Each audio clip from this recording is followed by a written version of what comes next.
Today, as you can see, what we're going to be doing is talking about chapter 1 in your books. There are some books back there if you didn't get one last week. And let me just say a word about the books.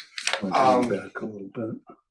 And Honey, I have to hold this in my that ear. is, this is not like I got assignment it. Don't- You know, this whole class is your nickel, you know. You get, you can get out of it what you put into it, of course, but you can, it's also, you know, I had a woman in my parish in Mississippi who was 90 years old, and I don't know if you've ever lived in Mississippi, but, or in the deep South, but it's a matriarchy. And there was a group of women who were in a Bible study, had been in the prayer group since the 50s. I was there in the 80s, so they've been in this prayer group for about 30 years.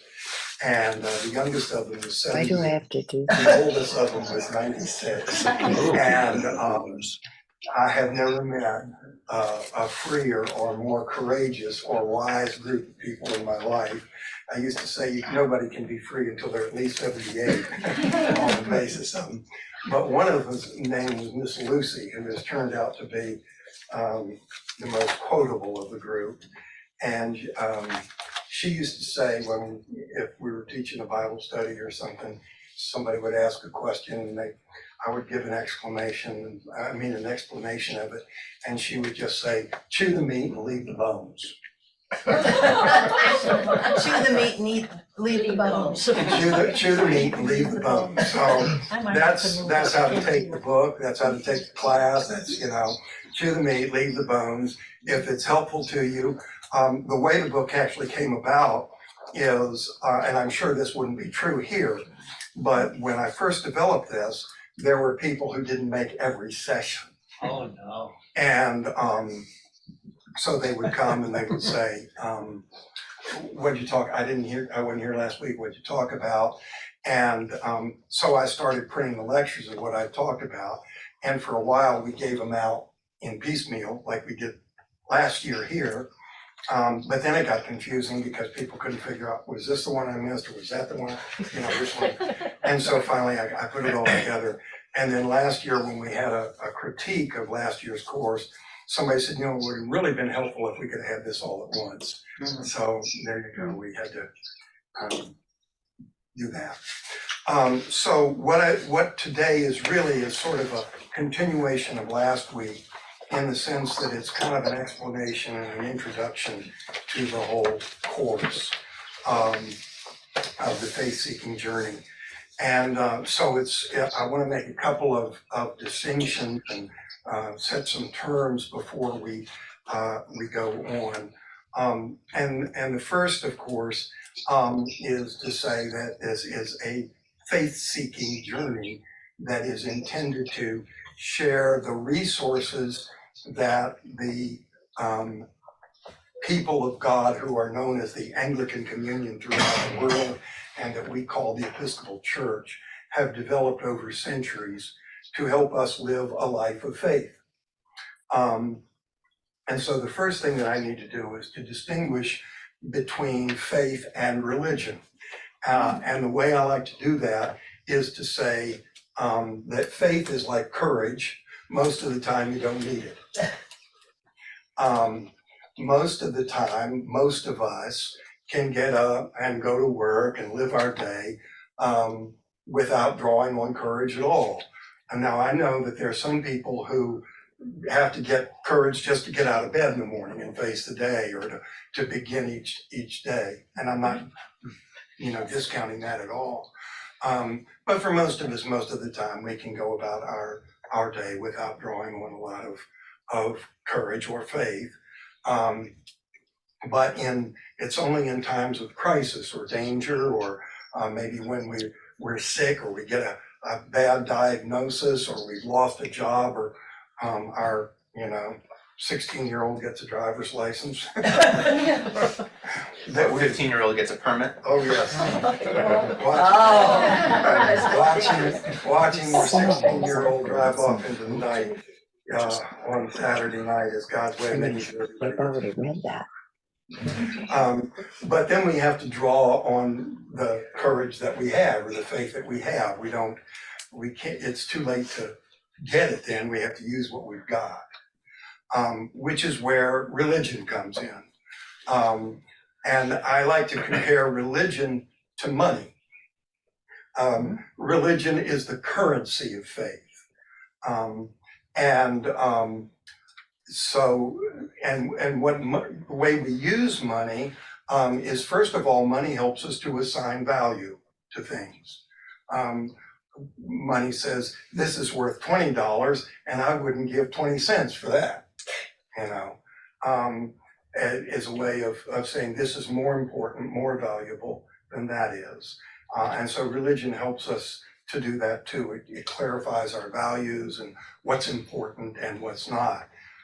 What matters at the end of the day, as the lesson was talking about today in the gospel, or the bottom line as we talk about it. But the second thing is that money is a medium of exchange.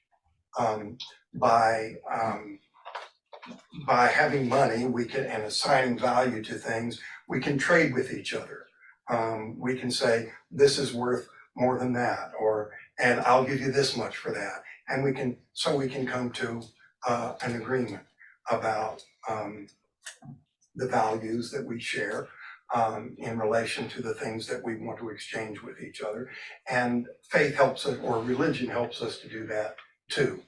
I remember my son, who is, you have to remember, this is back in the days when dinosaurs roamed the earth. But when my son was about 9, I was on vacation one year, and my wife worked on Sunday afternoons, and so there was this, and I was in town. I was in the same town where I worked, but I didn't want to go to my own church. So there was a church across town, and my son and I went there. And when he was very young, when he was up until he got to be about 8, I think, whenever he would ask me something, I found that the smartest thing I could say is, I don't know, Jonathan, what do you think? And he'd come out with this incredible wisdom, and he'd go, oh, of course, why didn't I see that? But after he got to be about 8, he stopped asking, and by the time, because he knew it all, and after he got to be about 9, there was just no way we could talk about, we had a great relationship, don't misunderstand me, but he was 9, and So we went to this church service, and it was absolutely the most boring church service you've ever been to, I promise you. First of all, nobody in the church was younger than 78, and they weren't free. And secondly, there was no music. People didn't really participate. It was just, there was no coffee hour or fellowship after the service. But what I discovered and what I experienced was that we both listened to the service.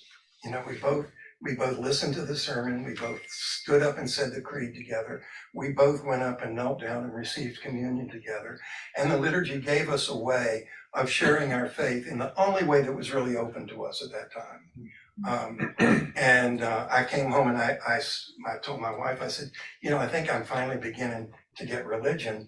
And she said, well, you've been a priest for 20 years, it's about time. And I said, well, I've always understood faith, and I've kind of, Jesus said, do this, and so I do it. But I've never really, got a lot from it. But I said, and I told her what I just told you. So that's the second thing. Religion is the currency of faith, and it can help us to share our faith and our values with each other, sometimes in the only way that's open to us. But there's a third feature of money, and that is that money can be counterfeited. Which doesn't mean, of course, that we give up using money because somebody has made a fake $20 bill. But instead, if you go up to the bank teller, you know, and you give her a $20 bill or $100, she'll hold it up to the light and examine it and make sure that it's genuine.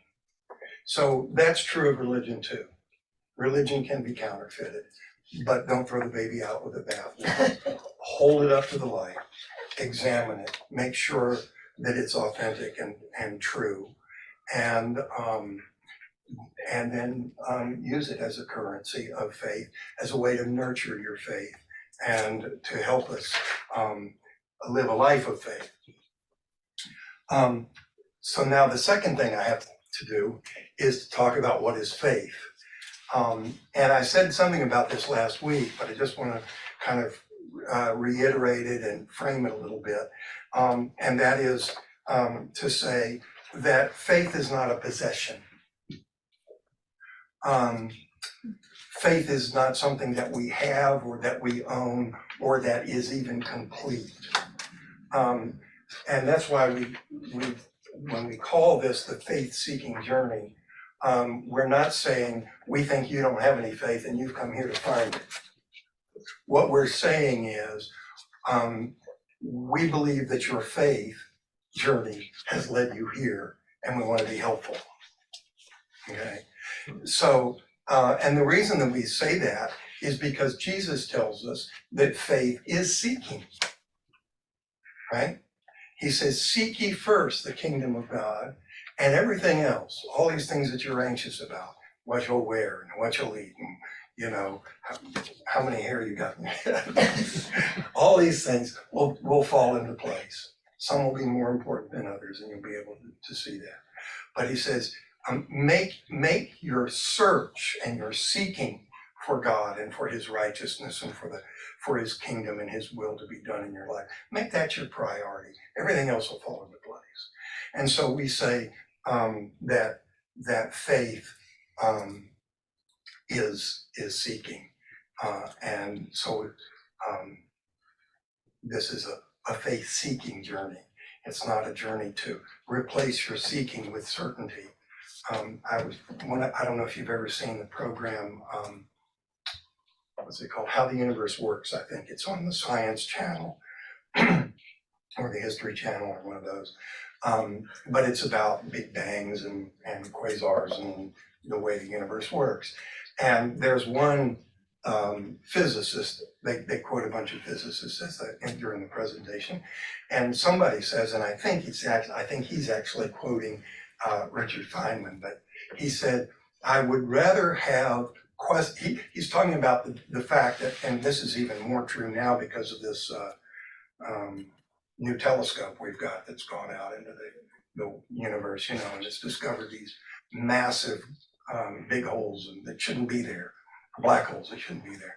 And he says the truth is, we don't have an answer to why they're there with our current model of the universe. He said, but I would rather have questions I can't answer than answers I can't question. So the last thing, well, maybe it's not the last thing. So another thing is that particularly in this first course, but it's going to be, this first stage of the faith-seeking journey when we're talking about the story of the church, storytelling is going to be a very important part of our time together. Partly because I'm going to invite you to introduce yourselves. This will happen over a couple of weeks, to say who you are and where you've come from, and what your religious background is, if any, and any questions that you bring that you hope you can have answered. This is not a spiritual autobiography. It's just, let me see. So I was born in Sanford, Florida.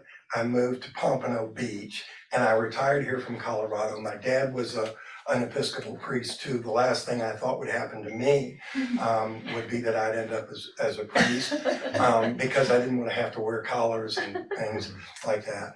And I retired here from Colorado. I said that.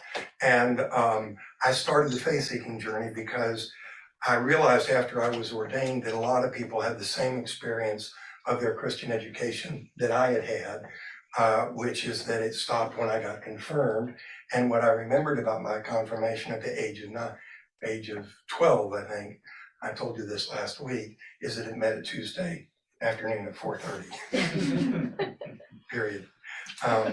And now, you know, people have, you know, masters of education or masters of business or PhDs in history and science and whatever, and they have a 6th grade education, and then they wonder why they don't have a mature faith or, you know, or understanding. So I wanted to try to develop something that would help people the way I had been helped as I began to learn the story of the church and the scriptures and so forth. But the other reason to do storytelling, though, is because that's the way the Bible talks about God. I don't know if you've ever thought about that, but if you looked up, you know, you get a Bible at the back of the book, and you look up the word God, you will not find a single essay or even a definition of God, right? What you get instead are the stories of the people of God. In fact, God becomes known by the God of Abraham. He's the God of Abraham. Then you have the story of Abraham. And then God of Isaac. And then you have the story of Isaac. God of Jacob, who becomes Israel. And then you have the story, the God of Moses, the God of Jesus, who is the father of our Lord. God is the father of our Lord Jesus. And you have the story of Jesus. And so the way we learn about God in the Bible is by hearing the story of the people of God. And so what we're going to be doing in this first section is talking about church history. We're going to start with the Old Testament because they're the first people of God, the people who were called Abraham and Isaac and Jacob, we just talked about. And then the story of Jesus and the story of the apostles and the story of the early church and the medieval church and right up to today. And so one reason we're asking you to introduce yourself and to think about your own story as the sort of first arena and resource you have of your experience and knowledge of God. How has God revealed himself to you in your story and your journey? You know. The other thing that happens is as we share our stories with each other, then our stories become a part of each other's stories. You know. I think I told you last week about the young woman who came to church because she was dared by her friend. She had moved down to Boca Raton with Chase Bank, and had a friend who already lived down here, and her friend said, I've started going to this class and you don't have the guts to come to this class. He dared her to go. I dare you to come, she said. And she came and so forth.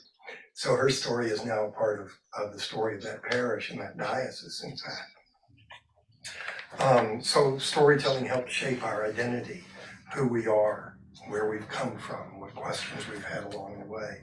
Most of us have grown up with the American story, right, as part of our identity. You can tell your story. I came over here, we came over on the Mayflower, we landed on Plymouth Rock. We were colonists of England until we rebelled against England, fought the War of Independence, and we had this problem with slavery, and we fought the Civil War to set everybody free, and then we fought World War I and World War II to make the world safe for democracy, and now we're still, you know, struggling to expand our understanding of what it means when we say we believe that all men are created equal. When I was in seminary, the movie Roots came out. Have you ever seen it? The series. It was written by Alex Haley, and it was a story of the slaves who had come over from Africa and their story. And I realized as I watched that my whole story that I had believed all my life was a complete fiction. What did I think? Zimmerman? Mayflower? Are you kidding me? You know, our family were draft dodgers from the Kaiser. You know, we didn't get over here until the middle of the 19th century. So now, of course, I've got somebody in my family tree, who signed the Declaration of all those sorts of things.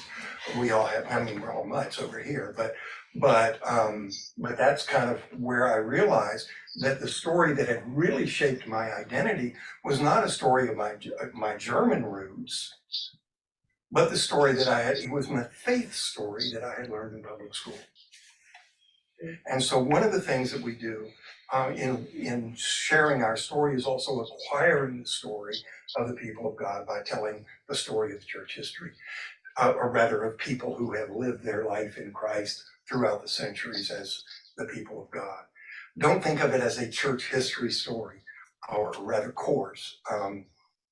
Think of it just as learning our story, who we are, where we've come from, and the questions that have come up.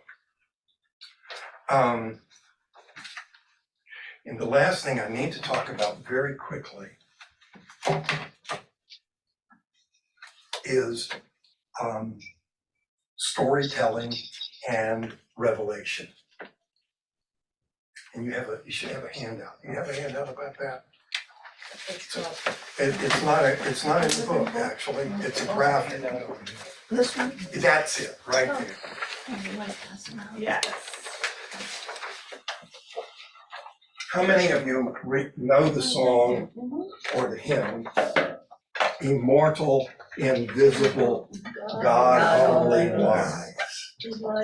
Everybody know that? Okay, here's the first verse.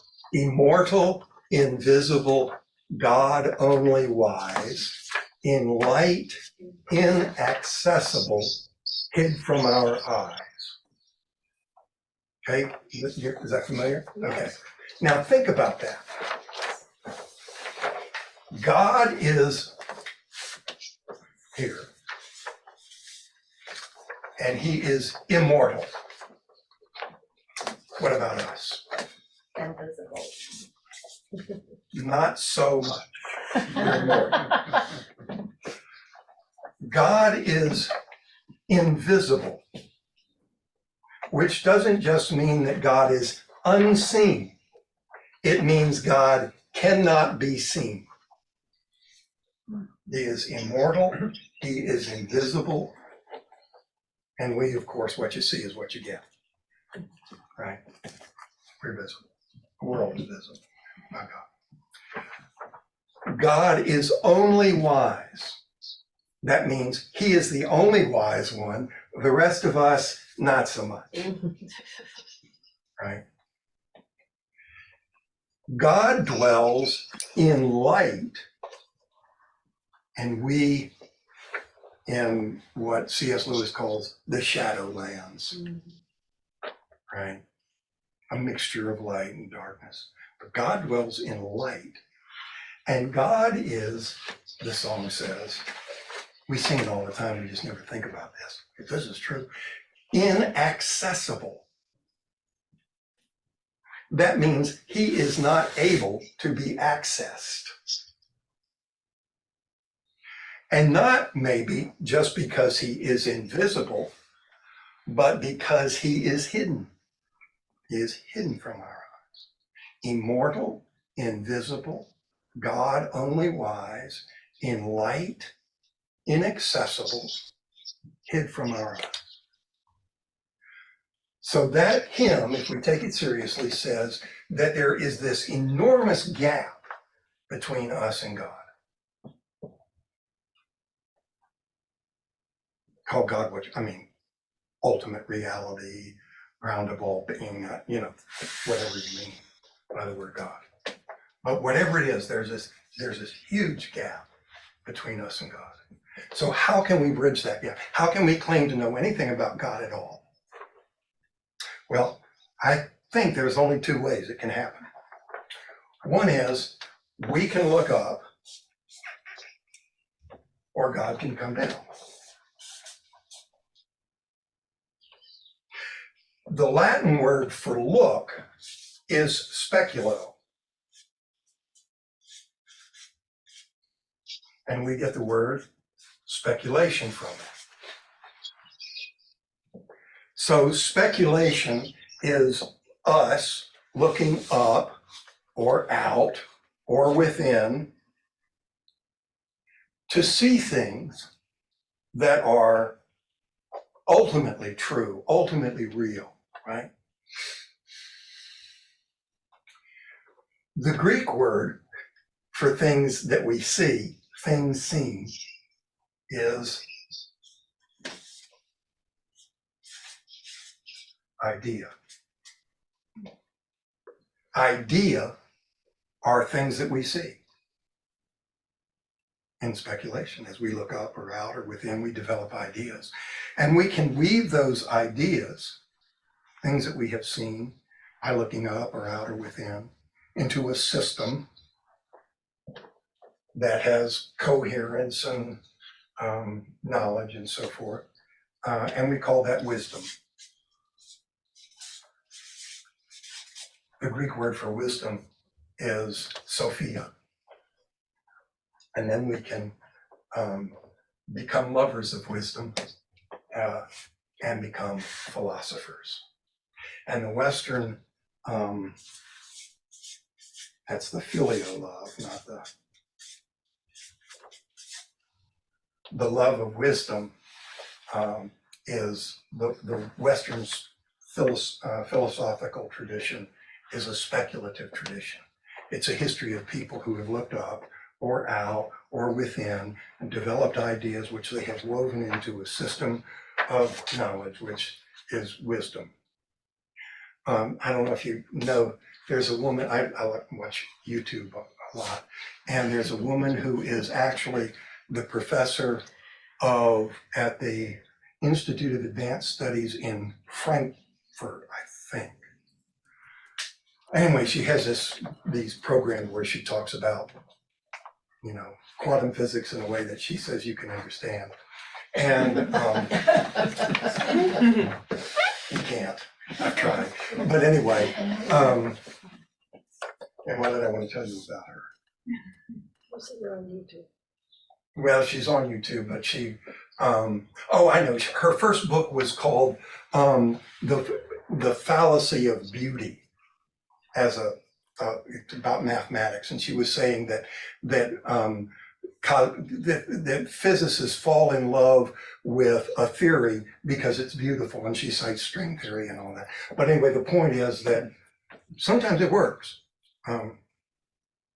because the universe is beautiful, and mathematics will tell you that. But anyway, her point is the fact that it is beautiful doesn't necessarily mean that it's true. Actually true. Anyway, so the other way that we said that we could learn something about God is that God can come down. And this is the way that the Bible and the church say we have learned about God. It's not that we have looked up or out or within, but God has come down. God said to Moses, I have heard the cry of my people under their affliction, and I have come down to deliver them. And we say in the Nicene Creed that it was for us and for our salvation that he came down from heaven, right? So the key word in the Bible for our knowledge of God does not have to do with ideas or seeing, that's why there are no essays, but has to do with the Hebrew word davar,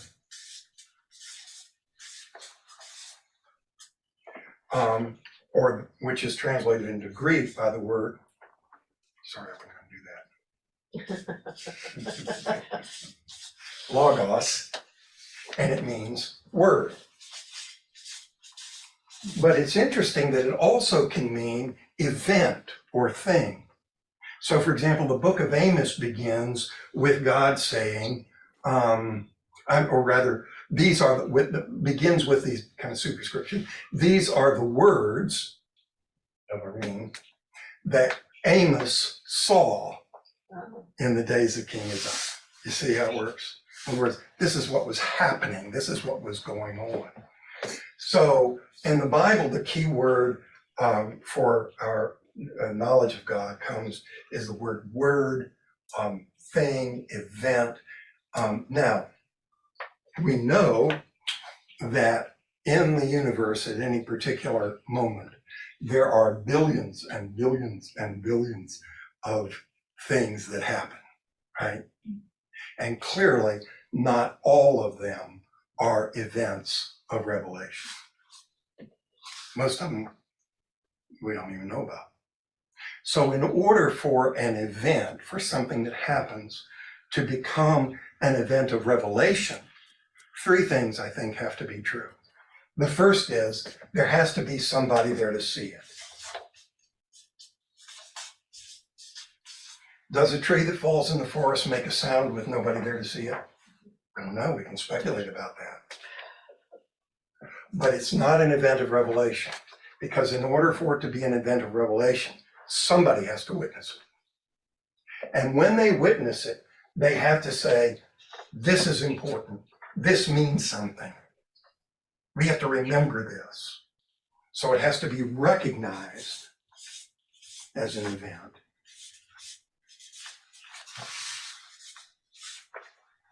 And interpreted as something that matters, something that's important. And it has to be handed on to others. They have to tell somebody else about it, because otherwise it's just going to fade into the oblivion of forgetfulness, or, wherever things that happen that we forget about go.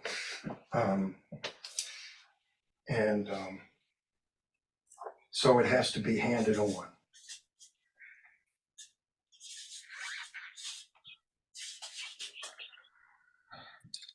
And so there has to develop then a community that has witnessed the event and recognized it's important and hands it on to others. And that's who we are as the church.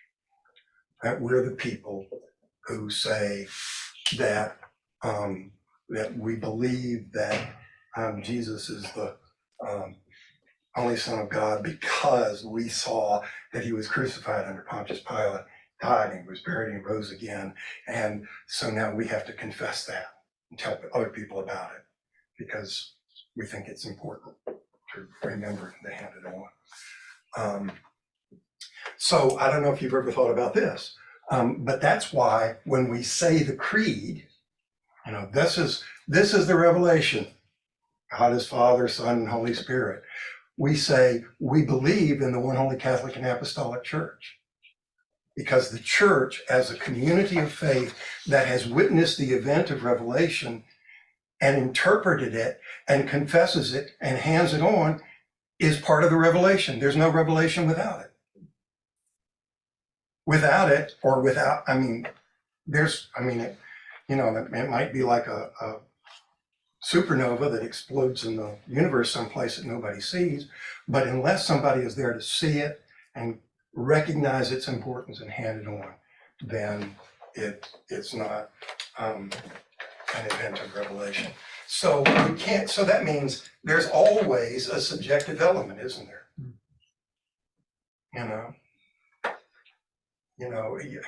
You want, at the end of the book of Joshua, it says, so what are you going to do when we go into the promised land? Which God are you going to serve? You decide who's God. But as for me and my house, we'll serve the Lord who brought us out of Egypt. See? So there's always this element. Jesus says over and over, for those who have ears to hear, let them hear. Everybody else, this is not for you. So there's always that subjective element. Fortunately, we have learned in our enlightened age that that's also true in science. The Heisenberg uncertainty principle has taught us, Schrodinger's cat. Anyway, there's always an element of subjectivity in every truth. We can never escape ourselves. So what we're going to do in this first section is share the story of the people of God who have witnessed the event of revelation that begins with the call of Abraham. Well, it begins with the creation of the world, according to Genesis, and the call of Abraham and the fathers, the patriarchs and matriarchs of the Old Testament, and the prophets, and then John the Baptist and Jesus, and then the apostles and then other people throughout history, including us. And as we do that, I'm going to try to talk about the questions that they asked as they tried to live into what had happened and what they had seen and what they had recognized as important. Because each time they understood something, it raised more questions for them. Does that sound okay? Any questions about that or anything you want to take issue with or challenge or just think about it for a while? That's why it's read chapter 1. I hope maybe it makes it a little clearer what I was trying to say. And now we've got just a few minutes to start. Who would like to introduce themselves by saying who you are, where you're from, and what religious background? The reason I ask you for your religious background is I know some of you are Lutherans or Catholics or former or have no faith, religious tradition at all, not faith. You wouldn't have to be here without faith, but religious tradition at all. So who would like to begin introducing themselves? I think that's going to do it for us today. It's 11:01. Some of us have to go to church. I used to say don't start without me, but I know here they would. So we'll go on to chapter 2 next week, and I'll talk about that. And if you have any questions, my email address is, this is original, szimmerman@Trinity-by-the-Cove.com. Okay. .com, not .gov? No, it's just .com, I think. The others are .org. And I don't think we're .org. No, it's .com. Yeah, I think we're .com, and there's no dot in the after the S, or it's just SOE. Thank you. Okay, thank you. Thank you. My daughter asked me. Thank you.